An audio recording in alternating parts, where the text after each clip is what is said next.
Assalamualaikum warahmatullahi wabarakatuh. Perkenalkan, nama saya Hanafen Salvania Azhara dengan NIM 1401204059. Saya berasal dari kelas MB4404.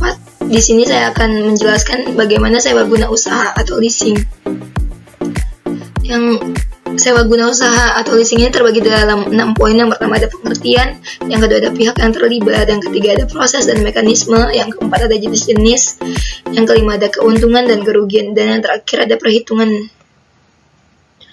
Baik, yang pertama ada pengertian dan definisi. Sewa guna usaha adalah kegiatan pembiayaan dalam bentuk penyediaan barang modal baik secara guna usaha dengan opsi ataupun dengan tidak menggunakan opsi untuk digunakan oleh lisi selama jangka waktu tertentu atau berdasarkan pembayaran secara berkala. Sewa guna usaha ini dapat didefinisikan sebagai kegiatan pembiayaan dalam bentuk penyediaan barang modal baik secara sewa guna menggunakan opsi maupun tidak. Penyewa guna usaha atau leasing adalah perusahaan atau perorangan yang menggunakan barang modal dengan pembiayaan dari perusahaan pembiayaan. Pihak yang terlibat dalam leasing, yang pertama ada lessor atau pihak yang memberikan jasa pembiayaan kepada pihak leasing dalam bentuk barang. Yang kedua ada lease, yaitu pihak yang memperoleh pembiayaan dalam bentuk barang modal dari leasing. Yang ketiga ada supplier, adalah pihak yang mengadakan atau menyediakan barang untuk dijual kepada leasing dengan pembiayaan secara tunai atau lessor. Yang keempat ada bank, yaitu bank memegang peran dalam hal penyediaan dana atau kepada lessor. Proses mekanisme transaksi leasing. Yang pertama adalah leasing adalah prinsipnya merupakan industri multidisiplin yang meliputi antara bidang perpajakan, keuangan, dan konsep akuntansi. Dari definisi leasing yang telah dibahas pada awal bab ini dapat disimpulkan bahwa leasing mengandung arti suatu perjanjian antara barang atau pembawa barang. Mekanisme leasing tersebut merupakan dasar-dasar dalam suatu transaksi atau leasing atau basic leasing. Pihak leasing berkewajiban membayar sewa secara periodik atau kepada lessor sebagai kompensasi atas penggunaan barang tersebut. Dalam definisi hanya dua hak yang terkait, yaitu lessor dan lessee.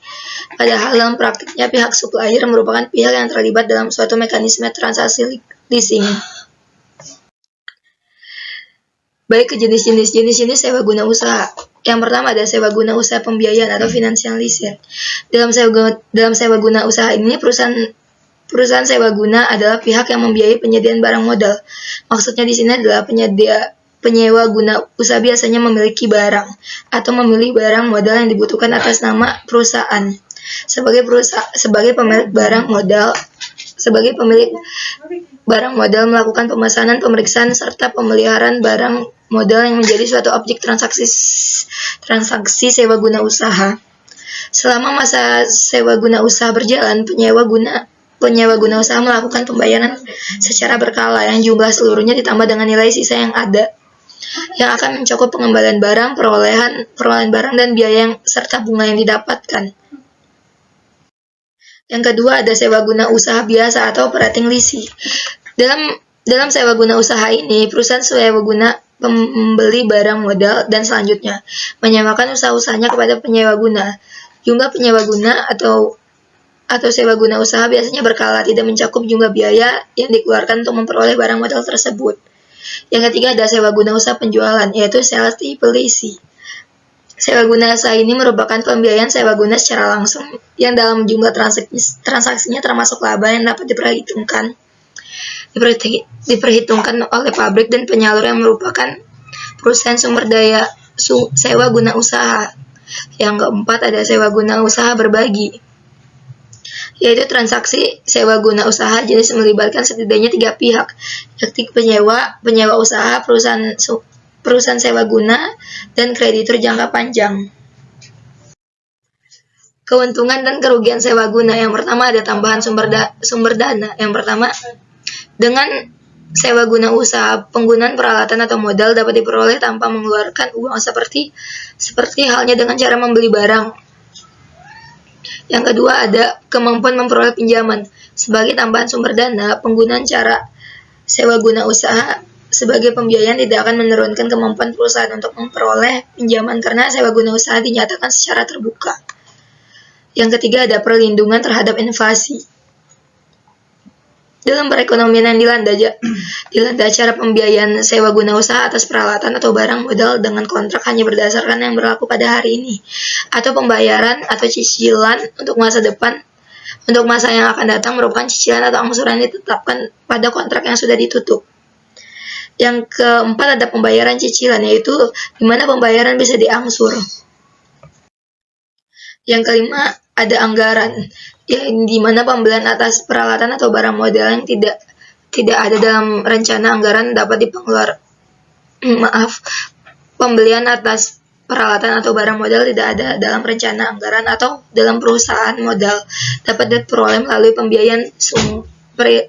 pembayaran yang digolongkan sebagai biaya operasional bukan investasi. Kerugian. Yang pertama ada kerugian suku bunga lebih tinggi daripada suku bank, yang kedua ada jaminan tambahan, yang ketiga ada masa tenggang, yang ketiga ada tidak mempunyainya masa tenggang. Kerugian pembiayaan bagi perusahaan lessor.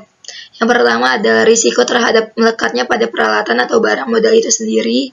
Yang kedua adanya fluktuasi suku bunga yang menimbulkan resiko bunga dari bank perusahaan tersebut karena investasi perusahaan tersebut tidak sesuai dengan sumber dana atau pembelanjaannya.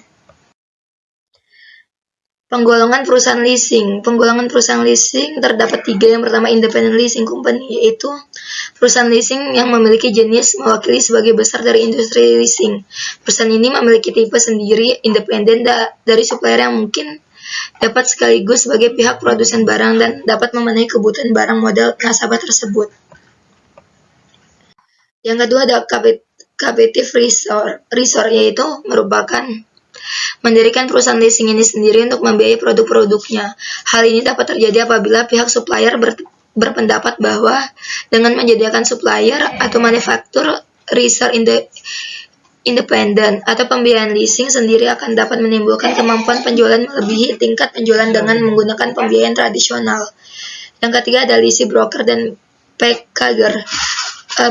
Bentuk akhir dari perusahaan leasing adalah receiver atau packager yang berfungsi mempertemukan calon leasing dengan pihak lessor yang membutuhkan suatu barang modal dengan cara leasing.